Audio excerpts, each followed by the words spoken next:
সুপ্রিয় সুধীজন, সামাজিক যোগাযোগে যারা ভিডিও আপলোড দিয়ে যাচ্ছেন, প্রতিনিয়ত আপলোড দিয়ে যাচ্ছেন, অনেক কষ্ট করছেন।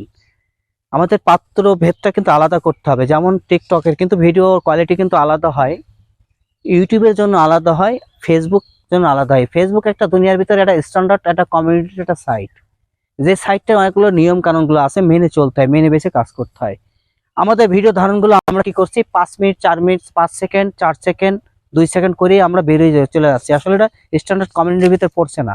তাহলে আমাদের করণীয় কি? আমাদের করণীয় হচ্ছে 15 থেকে 90 সেকেন্ডের মধ্যে আমরা রিলসের ক্ষেত্রে আমরা ভিডিওগুলো করব, 1 নাম্বার। 2 নাম্বার হচ্ছে যদি আমরা লং ভিডিওতে যাই, আমরা 3 মিনিট প্লাস করব, নয়তো কিন্তু আমাদের ভিডিওগুলো অ্যাকসেপ্টেবল হবে না, ফেসবুক অ্যাকসেপ্ট করবে না। হয়তোবা আমরা করে যাব, কিন্তু আমাদের এতে কি হবে, ভিডিও আমাদের ফলোয়ার আসবে, কিন্তু ফেসবুকের কাছে এটা ভ্যালুয়েবল হবে না, ইউনিক হবে না।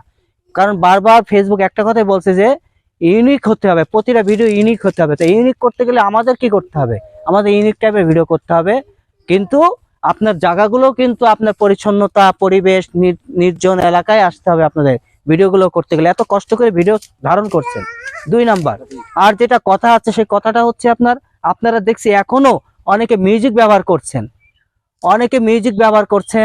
অনেকে দেখছি ফিল্টার ব্যবহার করছেন, অনেকে সাইড থেকে আওয়াজ দিচ্ছেন। এগুলো করা যাবে না। এগুলো করলে এখন দেখেন যে বর্তমান স্ট্যান্ডার্ড কমিউনিটির যে সিস্টেমগুলো এসছে, এগুলো আওতা বাইরে চলে যাচ্ছে। তাই সুতরাং আপনারা সবাই যারা ভিডিও আপলোড করেন, কন্টেন্ট বানানোর ইচ্ছা করছেন, পরিশ্রম করছেন, এখান থেকে আর্নিং করার চেষ্টা করছেন, তাদের কাছে একটা বিনীত অনুরোধ, সেটা হচ্ছে আপনারা প্রথম থেকে আপনারা কি করবেন, আপনারা ইউনিক টাইপের ভিডিও করবেন এবং কোনো রকম নিয়ম শৃঙ্খলার বাইরে কোনো ভিডিও করবেন না।